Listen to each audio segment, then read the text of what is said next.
Ngayon may drinks na siya. Masensa Dati na. wala. Parang nakihingi ka lang kay Ethan. Oo, yung hot Yung choco, yung pinaka-first cookie, episode. sa kanya lahat yun. Oo. Ngayon meron ka na. Magkano yan? 110. Sa akin, mas mura. 100 lang. Diba? Bakit ayan? Kulang ka na sa baon, no? Magkano pa baon mo? 300. Ikaw? Minsan 200, minsan 300. Ba't minsan? Kasi depende rin kung may kung kakain ako sa labas o hindi. So, yun. Pero yun nga eh. Pero kamusta? Nagkakasya naman yung baon mo? Lately, kahit walang pasok, pumapasok ako para na may baon ako. Oo. Makapag-ipon. Ganun nakatindi. Oo, parang ang hirap nga makatipid ngayon. Like, ang hirap nating gumastos na yung mga pagkain, ang hirap na makabili kasi ang tataas na ng mga bilihin, di ba? Parang, Sa true lang. Dati nga mga 40 pesos may lemonade eh. Ngayon wala, 100. Pero at least, satisfied naman yung cravings, di ba? Sarap nga eh. Tsaka exam seasons, kaya kailangan ng kape. Oo. Lalo na may exam tayo bukas, no? Oo, yun nga, may exam pa. May papasok. Oo.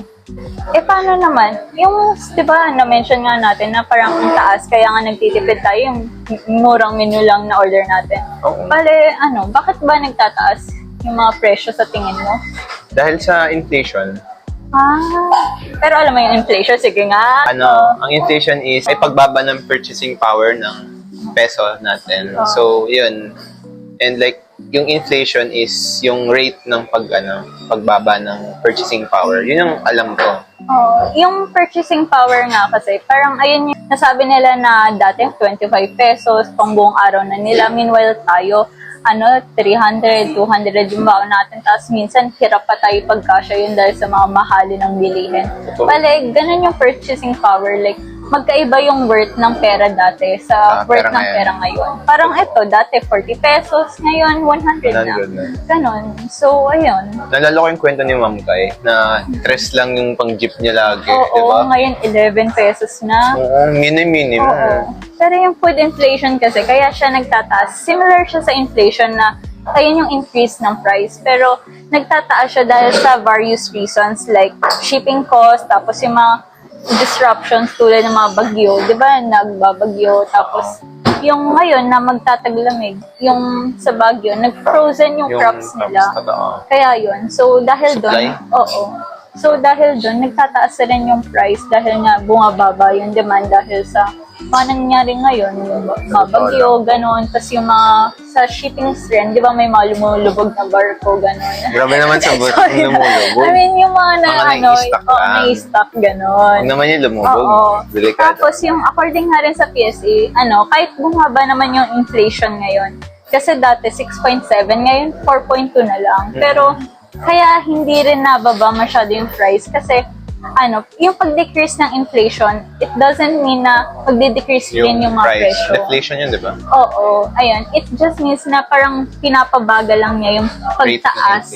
Oo. Kaya ngayon, for now, may-enjoy natin itong balitaan daw na yung yung inflation this month is the lowest in 5 years, 4 years. In 1.6 ata yung inflation.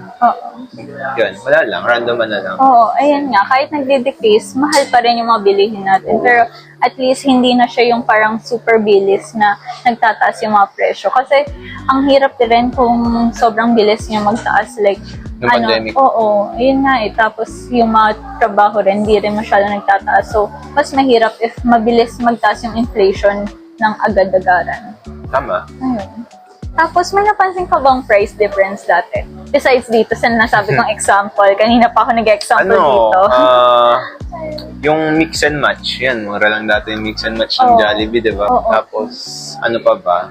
Yung Starbucks, dati nasa around 100 lang. Tapos ngayon, 200 na yung mga minimum price sa Starbucks. Coffee team pa naman tayo. Lagi tayo nasa cafe. Yun nga yung team natin eh. Kape. Ang mahal na ng Starbucks ngayon kumpara. Tsaka noong 2019 lang yun yung around 100 plus yung price nila. Ngayon na at least 5 years after, nasa 200. Halos doble na yung increase nila. Hindi ko rin in-expect. Mura is 160, di ba? Oo, ayun. Pero ano parang wala nga rin parang pinakamura na 180 ganun. Oo. Ang lala lang. Tapos ano pa ba yung mga presyong nagmahal? Nauso na yung mga buy one, take one na hindi naman talaga buy one, take one dahil sa inflation. Oo, parang sinasabi lang nila na buy one, take one kasi para lang ma-entice yung mga consumers na bumili. Pero hindi if naman. i-calculate, ang dami akong nakikita sa TikTok na sinasabi nila na buy one, take one, pero pag kinalculate nila, Parehas lang. oo, pareho lang. Tapos Pag minsan tinimes nga wala pang sobra pa. Parang totoo. sa Doritos na TikTok nakita ko. Doritos ka talaga. Oo, yun. Pero food naman related. So, ayun. Tama naman. Oo. Yun. Gusto mo, alis tayo, tingnan natin kung Magkano alam tayo? nila. Like, kasi di ba ngayon, 64 pesos sabi ng NEDA, kasya na raw Oo. pang buong araw. Yun, 21 per lunch, dinner, Oo, breakfast. ayun nga sabi ng NEDA, dahil sa inflation, gusto mo ba, tingnan natin yung mga kung magkakasya ba sa kanila yung baon nila. Kung 64 Tara. pesos. Tara. Lugi, sa atin Tara. hindi nga Sa iba Oo. ba kaya? Tara. Tara.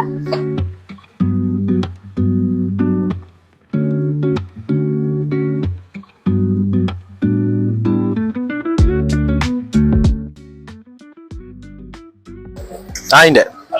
I think the average meal here, di man, walang less than 70. They could be less than 40 if you know where to go.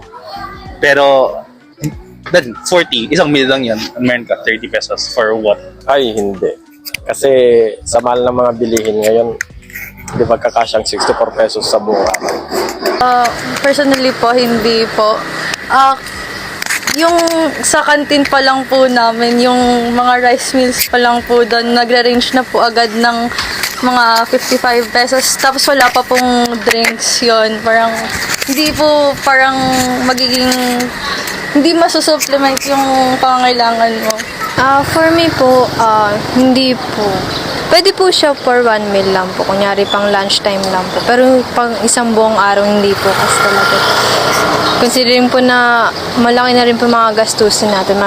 Sa akin, hindi. Pero mas okay sa akin, 100 sa loob ng isang araw. May hapunan. Dahil tanghalian, hapunan.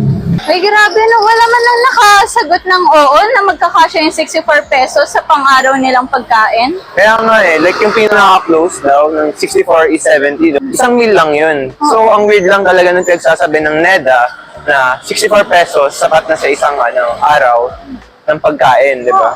At saka, grabe na rin talaga yung inflation ngayon. Kahit bumaba na yung inflation, yung price pa rin, it stays the same. Kaya kailangan talaga na maging mas accurate yung magiging price per food. Hindi lang yung 64 pesos na yan. Oo, di ba? So, ayun lang talaga na sana mag-iba na yung research ng NEDA about it kasi di talaga accurate yung 64 pesos. Para sa isang araw, magugutom ka nun. Kaya ba, kasya ba yung 64 pesos sa pangkain nyo pang araw-araw? Kung may comment kayo, comment down below.